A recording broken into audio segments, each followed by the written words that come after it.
Hello everyone, मैं हूं doctor Mahtab. क्या आपको हिचकी यानी हिकअप्स बार बार आती है और आप सोचते हैं कि हिचकी का आना आपको किसी का याद दिलाता है? तो आज हम बात करेंगे हिचकी के कारण और इसके लिए कुछ इफेक्टिव होम्योपैथिक मेडिसिन के बारे में। तो चलिए शुरू करते हैं।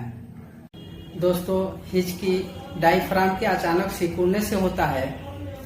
हिचकी तब होती है जब हमारे फेफड़े के नीचे और पेट के ऊपर सी शेप का एक मसल होता है, उसे हम डायफ्राम बोलते हैं। ये फैलते हैं और सिकुड़ते हैं और ये सांस लेने में मदद करते हैं। और इनके साथ एक ग्लोटिस मसल होते हैं जो खुलती है जब हम जल्दी जल्दी खाना खाते हैं या बहुत ज्यादा खा लेते हैं तो पेट में हवा फंस सकती है, पेट फूलने लगता है जिससे डायफ्राम पर दबाव पड़ता है और डायफ्राम अच्छे से काम नहीं कर पाते हैं। जो ग्लोटिस मसल होती है वो कभी खुलती है कभी बंद हो जाती है, जिसकी वजह से ऑक्सीजन की मात्रा ठीक से अंदर नहीं जा पाती और हिचकी शुरू हो जाती है।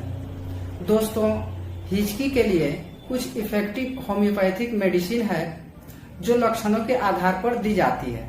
चलिए शुरू करते हैं। अगर आपको हिचकी ठंडा पानी पीने से, ठंडी हवा में रहने से या मांसपेशियों में ऐंठन के कारण हो तो ऐसे कंडीशन में मैक फॉस 6X टैबलेट 4 गोली दिन में 3 बार सुबह, दोपहर और शाम को गुनगुने पानी के साथ यूज करना है। यह मांसपेशियों की ऐंठन को कम करती है और डायफ्राम को आराम देती है। अगर आपको हिचकी तनाव, दुख या इमोशनल के कारणों से हो, जैसे किसी अपनों से बहस या बुरी खबर सुनने के बाद हो, तो ऐसे कंडीशन में इग्नेशिया 30 पोटेंसी में 3-3 बूंद सुबह, दोपहर और शाम को पीना है।